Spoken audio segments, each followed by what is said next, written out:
Hello students, the chapter that we are studying is work, energy and power, that is chapter number 6.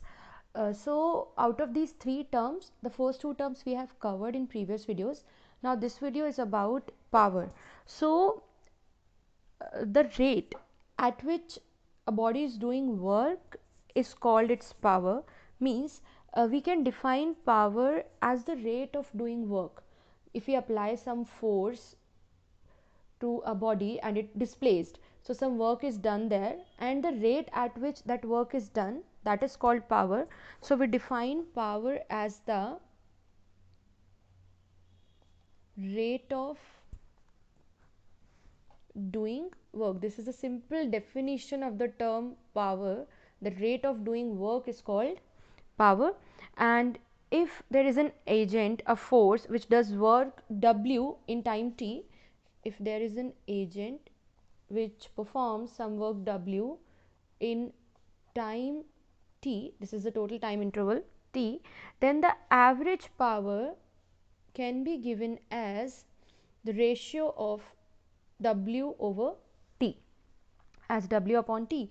It means that shorter the time taken by a person or that agent or a machine in performing a particular task, larger is the power of that person or machine. So if time is small or less, power is more. It implies that if the time taken by some agent to complete a task, now that agent can be a person, can be a machine or anything, some agent to complete a task, if this time is small or less or short, then the power of that agent is large. Means power is inversely proportional to the time taken in completing a task. This is how we can define power. Now power is a scalar quantity because it is a ratio of two scalar quantities, work done and time both are scalar. So power is also a scalar quantity. There is no direction to it.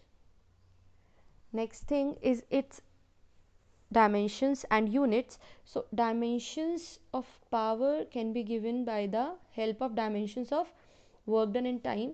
So dimension of power is equal to dimension of work done upon dimension of time. That means work done is ml2 t minus 2 and time is t. So if we solve it, we get the dimensions of power is equal to ml2 t minus 3. These are the dimensions of power. Now for units, in SI system the unit of power is watt.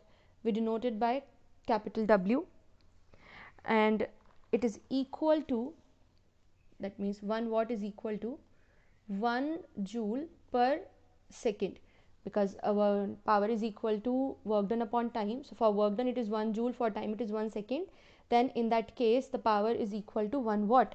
So we can define 1 watt power as the power of an agent if it does work at the rate of 1 joule per second.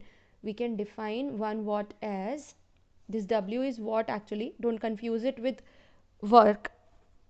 So 1 watt is equal to 1 joule per second, and we can define 1 watt as the power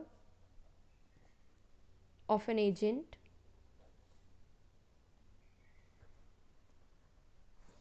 if it does work at the rate of 1 joule per second, then it is called 1 watt power. So this is the SI unit of power. Now in our practical applications we deal with some bigger units of power. So those units that we use practically are 1 kilowatt, that means 1000 watt. Next is 1 horsepower, or we also write it as 1 HP, which is equal to 746 watt. So these are the two practical and the bigger units that we use for practical purposes. Now this we define is the average power, but it is not necessary that power of an agent during a time interval remains constant. It can vary. So there is a need to define instantaneous power also. So next thing that we are going to define is instantaneous power, because power may vary during the time interval that we are considering. So instantaneous power is defined as the limiting value of the average power as the time interval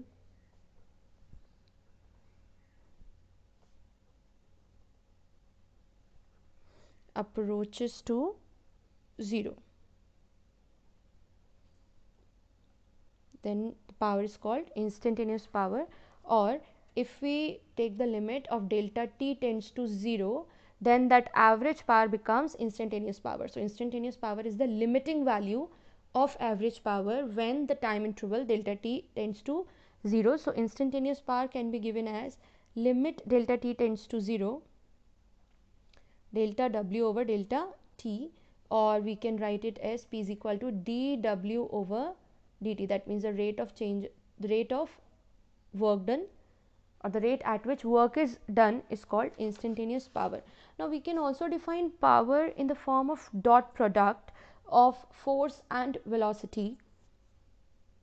So to express power as a dot product, we can prove it as the work done by a force F vector for a small displacement dr vector can be given as dw is equal to F vector dot dr vector.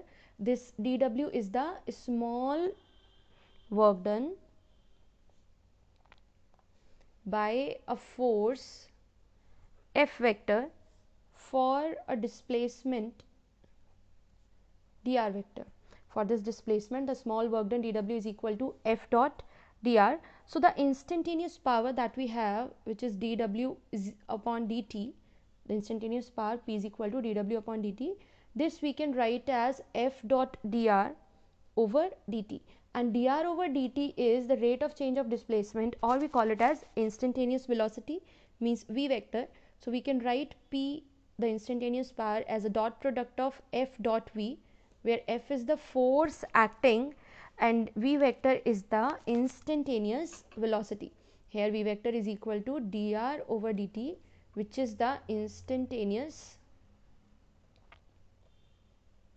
velocity. So power can be given as the dot product of force acting and the instantaneous velocity.